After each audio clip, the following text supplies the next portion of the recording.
Bom dia, meus amores! Tudo bem com vocês? Eu espero que sim. Aqui tá tudo bem, graças a Deus. Hoje, sexta-feira, final de semana chegando. Manda essa preguiça pra longe, que eu sei que sexta-feira já estão com preguicinha. Mas ó, espanta, xoxô, preguiça e vamos estudar. Antes de estudar, vamos agradecer a Deus por mais um dia, por nós estarmos finalizando uma semana, que a próxima venha abençoada e que Ele nos proporcione sabedoria para a gente aprender, para que a gente possa lidar com as dificuldades que nós estamos passando e as que virão também, né? A gente sabe que a nossa vida é assim. Então, agradece a Deus e vamos começar nossas atividades. Matemática. Em matemática, nós iniciamos essa semana com o assunto frações. Nós já aprendemos que frações são partes iguais que nós dividimos. Aprendemos que para representar uma fração, nós temos o denominador, que é o número que indica em quantas partes iguais uma figura, um inteiro está dividido. E nós temos o numerador, que é um número que indica quantas partes desse inteiro foram consideradas, foram pintadas. Hoje nós vamos falar sobre os tipos de fração. Os tipos de fração, e vamos começar pelas frações próprias. Vamos lá. O que são frações próprias? Frações próprias é quando o meu numerador, número de cima, é menor do que o meu denominador. Quando o numerador é menor que o denominador, quer dizer que a minha fração é menor do que 2/3, o meu numerador é menor do que o meu denominador. Então, quer dizer que essa fração aqui, ela é menor do que 1. 4/8, meu numerador é menor do que o meu denominador. Isso quer dizer o quê? Que a minha fração é menor do que 1. Aqui eu tenho dois exemplos de frações próprias. Então, o que são frações próprias? São as frações onde o numerador é menor do que o denominador. E o que isso indica? Quando a fração tem o numerador menor do que o denominador, essa fração ela é o quê? Menor do que 1. Deixa eu colocar outro exemplo aqui. Olha essa fração. 2/6. O meu numerador é menor que o denominador. Isso quer dizer o quê? Que essa fração é menor do que 1. Então, aqui eu tenho uma fração própria. Aqui são 3 exemplos de frações próprias. Agora nós temos frações impróprias. As frações impróprias, elas são ao contrário das frações próprias. Aqui nas frações impróprias, o meu numerador, que é o número de cima, ele é maior do que o meu denominador, o número de baixo. E o que isso quer dizer? Que a minha fração é maior do que 1. Fração imprópria é quando o numerador é maior que o denominador. Aqui eu tenho 6/4. 6/4. Isso quer dizer que essa fração aqui, 6/4, é uma fração imprópria. E essa fração imprópria, ela é maior do que 1. Até agora nós só vimos frações próprias. E como é que a gente representa isso em imagem? O denominador é o número de quê? De partes iguais que o inteiro está dividido. Vamos lá, então a gente vai representar aqui a imagem assim, ó. Na representação de imagem, eu tenho 4, né? Vou ter que ter 4. 4. E desses 4, 6. Eu tenho que pintar 6. E aí, para como é que a gente vai fazer? Eu vou fazer mais 4 aqui, ó.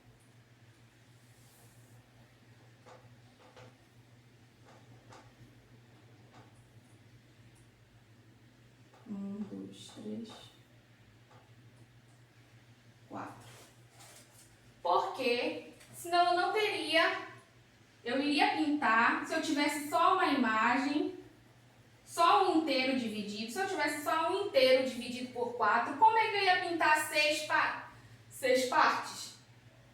Então eu vou fazer duas imagens, duas figuras, com 4 partes divididas iguais, 4, porque o meu denominador é 4,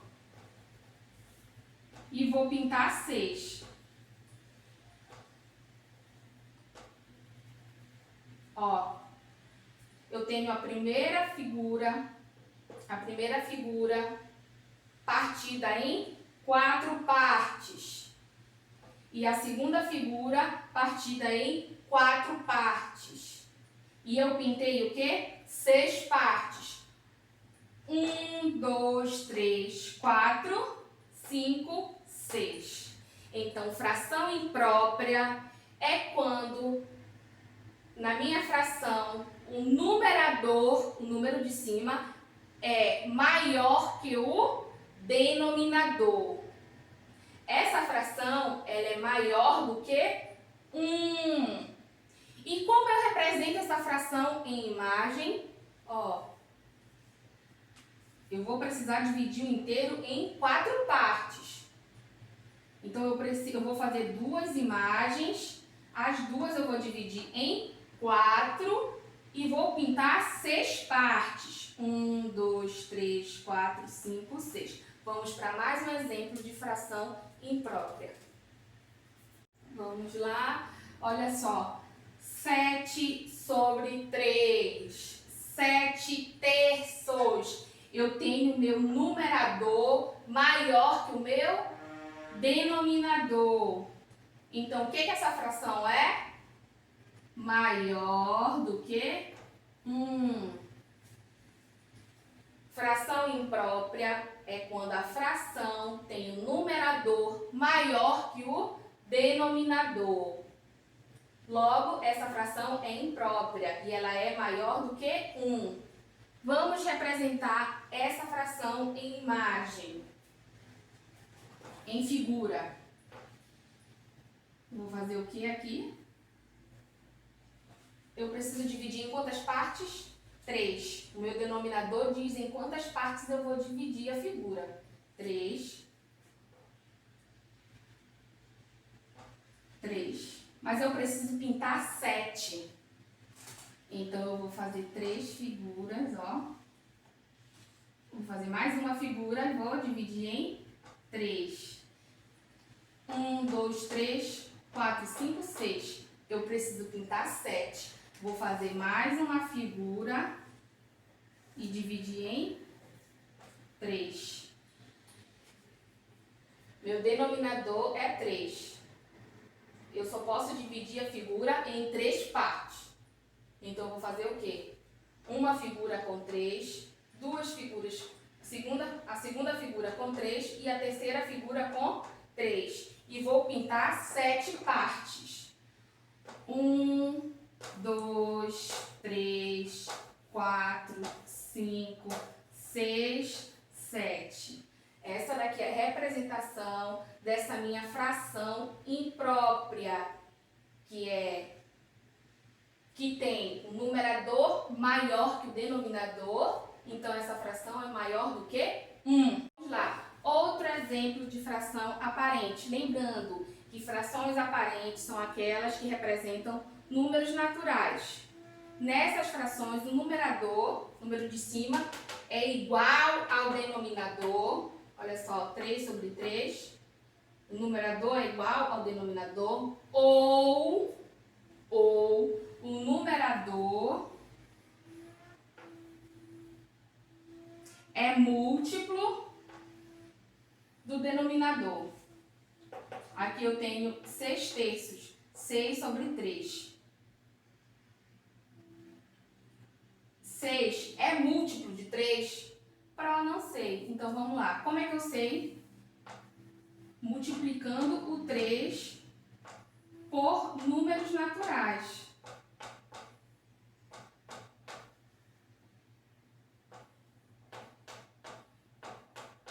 Ó, posso parar aqui.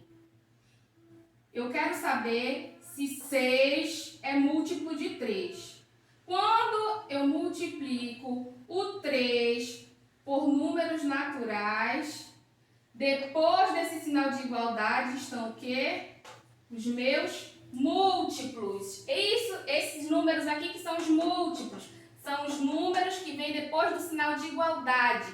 Quando eu multiplico aqui o número que eu quero saber, que no caso é o 3, quando eu multiplico ele por vários números, o que vem depois do sinal de igualdade são os múltiplos. 0 é múltiplo de 3, 3 é múltiplo de 3, 6 é múltiplo de 3. Então, aqui eu tenho uma fração aparente. Por quê? Porque quando eu multiplico 3 pelo 2, eu tenho 6. Então, 6 é múltiplo de 3. Aqui eu tenho uma fração aparente. Ó, eu tenho uma fração aparente aqui. Mas o numerador aqui, numerador é maior que o denominador. Não é imprópria? Sim. 6 sobre 3, 6 terços, é uma fração imprópria. É uma fração imprópria, por quê? Porque o numerador é maior que o denominador. E ela também é uma fração aparente, por quê? Porque 6 é múltiplo de 3. Essa fração aqui ela é igual a 2. 6 sobre 3 é igual a 2. Porque quando eu multiplico 3 vezes o 2 é igual a 6. A mesma coisa é aqui, 3 sobre 3. 3 terços. Além de ser igual, numerador e denominador, 3 é múltiplo de 3 aqui. Porque quando eu multiplico 3 vezes 1, ó, eu tenho 3. Então, 3 sobre 3 é igual a 1. Vamos para outro exemplo de fração aparente. E aqui, como eu falei para vocês, é uma fração aparente porque 6 é múltiplo de 3. E é uma fração imprópria porque o numerador é maior do que o denominador. Ah, então toda fração aparente é imprópria também? Não. Olha aqui, ó. 3 sobre 3. 3 sobre 3 não é uma fração imprópria, porque numerador é igual ao denominador. Para ser imprópria, o numerador tem que ser maior que o denominador. A gente não pode confundir. Outro exemplo de fração imprópria aqui, ó. 9 sobre 3. 9 terços. E aí, ela é imprópria, né, também?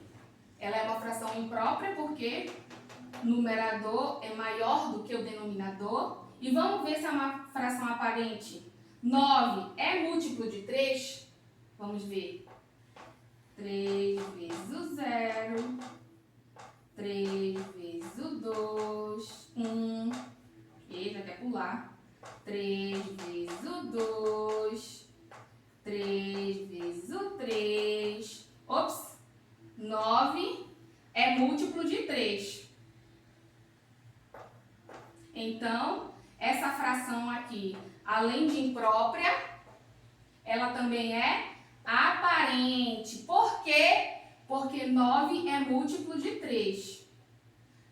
Então, 9 sobre 3, 9 terços é igual a 3. Porque quando eu multiplico, o meu denominador por 3 é igual a 9.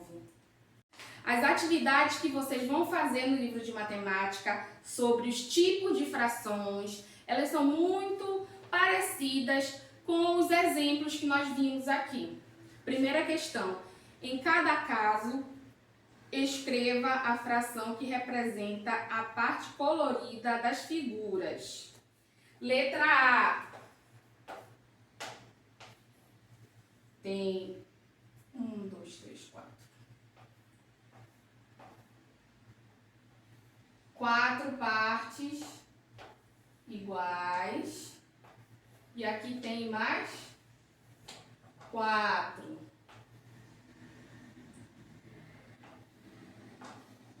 Mais 4 partes iguais. Apenas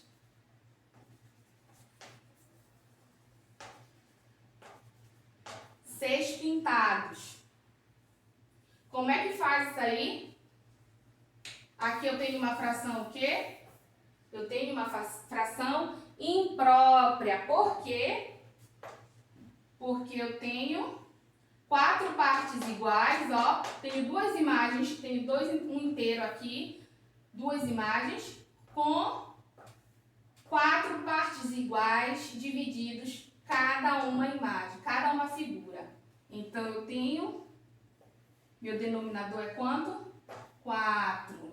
E quantas partes estão pintadas? 6. Aí você vai fazer a mesma coisa na letra B, letra C e letra D. Isso daqui são frações impróprias, quando o numerador é maior do que o denominador. Segunda questão. Risque as frações que representam um número menor do que 1. Quando eu tenho fração que são menores do que 1, quando as frações são próprias. Quando as frações são próprias, quando o numerador é menor do que o denominador. Então, a segunda questão são frações próprias. Terceira questão. Contorne as frações que representam um número maior do que 1. Fração maior do que 1 são as frações impróprias. Frações impróprias. E quando uma fração é imprópria? Quando o numerador é maior que o denominador. Quarta questão. Observe as barras de chocolate representadas abaixo. Considerando cada barra um inteiro, escreva a fração que representa as porções indicadas. Um pedaço no caso, de uma barra, de um inteiro. Aí você vai colocar lá quanto é. Quantos pedaços o inteiro está dividido é o denominador. E quantos pedaços ele está indicando é o numerador. A mesma coisa você vai fazer na terceira, na B, na C e na D. Vamos lá. 194. Calcule mentalmente e responda as perguntas. Humberto usou 24 folhas de papel sulfite para fazer um trabalho escolar. Quantas folhas ele usou? Humberto usou 24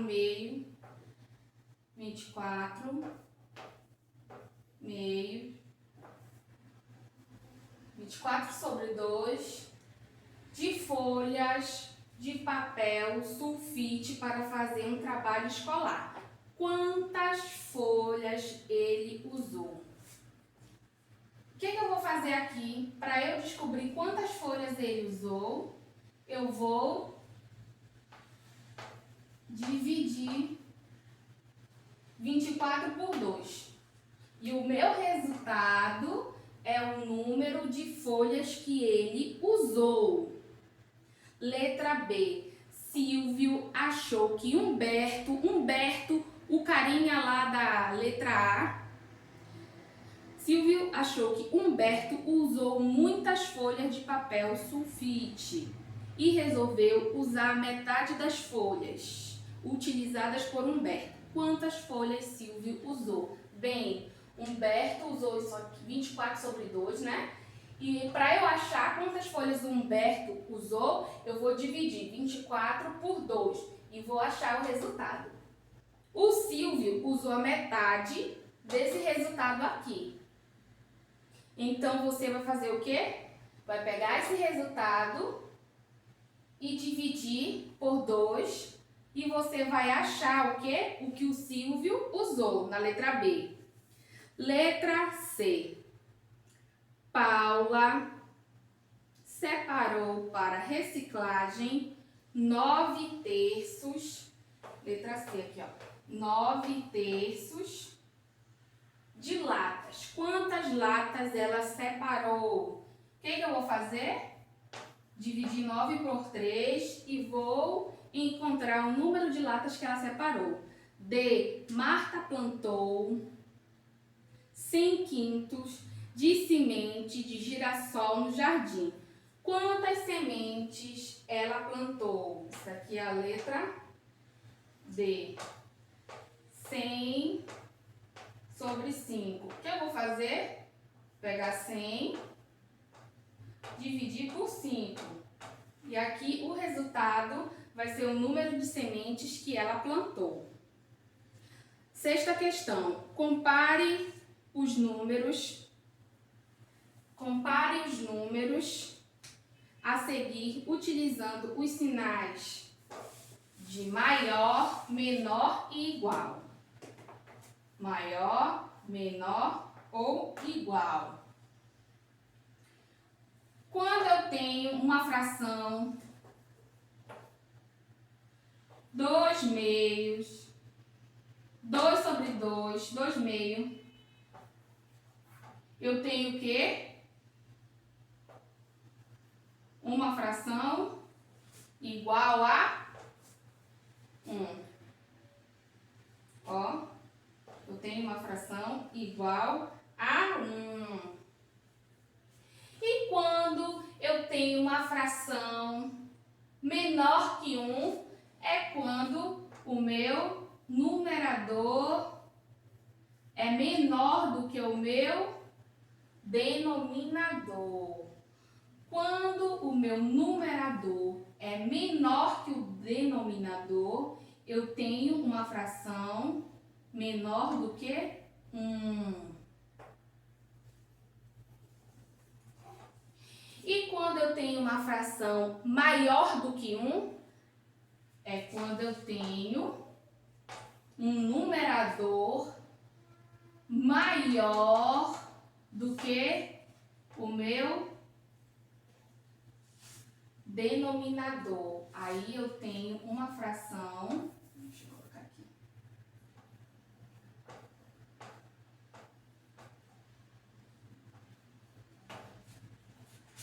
Quando o meu numerador é maior que o meu denominador, eu tenho uma fração maior do que 1. Com base nessas explicações, você vai responder a sexta questão. E são essas as nossas atividades de matemática. Hoje, em produção de texto, nós vamos para o nosso segundo passo. Qual foi o primeiro passo? O primeiro passo foi leitura e interpretação de texto. O segundo passo também é leitura e interpretação de texto. Nossa, Pro, de novo, sim, porque se nós estivéssemos estudando normalmente na nossa sala de aula na escola, nós faríamos uma interpretação na sala de aula e outra vocês levariam para casa. Como nós estamos estudando assim, à distância, o que eu estou fazendo? Eu estou separando. Na aula passada uma interpretação e hoje, nessa aula, outra interpretação. Primeiro passo na aula passada, o segundo passo nessa aula. Por quê? Para vocês não ficarem cheios de atividades. Então, o segundo passo também é uma interpretação. É um texto diferente. O primeiro texto foi um roteiro turístico. É um roteiro turístico. O segundo texto também é um roteiro turístico. Apresenta algumas diferenças, porque o primeiro roteiro turístico, ele era sobre Recife e Olinda para as crianças. Ele é direcionado para outro público. Aqui o segundo texto é São Paulo em 3 dias. Já é voltado para outro público, mas tem a mesma finalidade. Os dois textos são roteiros turísticos, e roteiros turísticos, eles são textos informativos. Eles trazem informações sobre determinado lugar. E para que serve o roteiro de viagem? Um roteiro de viagem serve para orientar os turistas sobre atrações turísticas de determinado lugar. Aí vocês vão fazer o quê? A mesma coisa que vocês fizeram na aula passada, vão ler esse texto, esse roteiro turístico que está na página 27 e na página 28 do livro de produção de texto e vão responder as questões, vão interpretar esse texto respondendo as questões. Primeira questão. Segundo texto, que atrações há em São Paulo? Segunda questão, quais são as características dadas à cidade de São Paulo? Ou seja, é interpretação, é ler e responder as questões. E aí vocês estão chegando à conclusão de que o roteiro turístico ele traz as atrações de um determinado lugar. Ele fala, ele explica, identifica, ele dá as características dessas atrações turísticas, se é teatro, se é praia, ele fala as características de cada ponto turístico e é bem legal esse texto de roteiro turístico. E aí vocês vão responder as atividades que estão nas páginas 29 e 30. Tá bom, meus amores? E aí o próximo passo já é uma produção que nós vamos fazer, tá? Eu quero fazer essa produção junto com vocês. A nossa primeira produção, o primeiro rascunho de produção de texto de roteiro turístico. A gente vai fazer junto. Mas, por enquanto, vocês vão fazer essa interpretação de texto.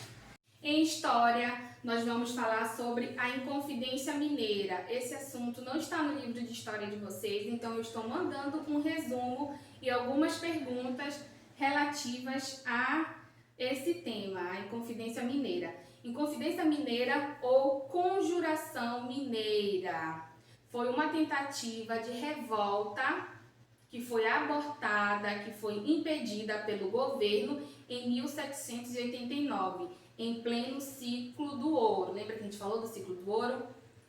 Na então capitania de Minas Gerais. Foi um dos mais importantes movimentos sociais da história do Brasil e significou a luta do povo brasileiro pela liberdade contra a opressão do governo português no período colonial. Bem, no final do século XVIII, o Brasil ainda era considerado colônia de Portugal e sofria com os abusos políticos e com as altas cobranças de taxas de impostos. Além disso, Portugal havia decretado uma série de leis que prejudicavam o desenvolvimento industrial e econômico do Brasil. Nesse período, era a grande extração de ouro. O ciclo do ouro estava no seu auge, principalmente na região de Minas Gerais. Os brasileiros que encontravam ouro deviam pagar o quinto, ou seja, 20% de todo o ouro encontrado acabava nos cofres portugueses. E aqueles que eram pegos com ouro ilegal, o que era o ouro ilegal? Era quando alguém achava o ouro e não pagava essa taxa para Portugal. Quando eles pegavam as pessoas com esse ouro ilegal, essa pessoa sofria punições. Eles podiam até ser degredados. O que era degredado? Era quando a pessoa era enviada à força para o território africano. Com a grande exploração, o ouro começou a diminuir nas minas. Mesmo assim, as autoridades portuguesas não diminuíram as cobranças. Nessa época, Portugal criou a derrama. O que era a derrama? A derrama ela funcionava da seguinte forma: cada região de exploração de ouro deveria pagar 100 arrobas de ouro, 1.500 quilos no caso, por ano para a metrópole, para Portugal. Quando a região não conseguia cumprir todas essas exigências, soldados da coroa entravam nas casas das famílias para retirarem os pertences até completar o valor devido. Olha só que coisa, né? Todas essas atitudes foram provocando uma insatisfação muito grande no povo, principalmente nos fazendeiros rurais e nos donos de minas, que queriam pagar menos impostos e ter mais participação na vida política. Alguns membros da elite brasileira, quem eram esses membros? Intelectuais, fazendeiros, militares e donos de minas, influenciados pelas ideias de liberdade que vinham do iluminismo lá da Europa, começaram a se reunir para buscar uma solução definitiva para o problema. E qual seria a solução para esse problema? Seria a conquista da independência do Brasil. Então, o que eles fizeram, esses membros da elite brasileira? O que eles fizeram? Eles formaram um grupo que foi liderado pelo Alferes Joaquim José da Silva Xavier, conhecido por Tiradentes. A ideia do grupo era conquistar a liberdade definitiva e implantar um sistema de governo republicano aqui no nosso país. A Inconfidência Mineira fracassou. Por que fracassou? Porque Joaquim Silvério dos Reis denunciou a organização de Tiradentes para que a coroa perdoasse as suas dívidas. Os inconfidentes, como eram chamados os participantes do movimento, foram julgados.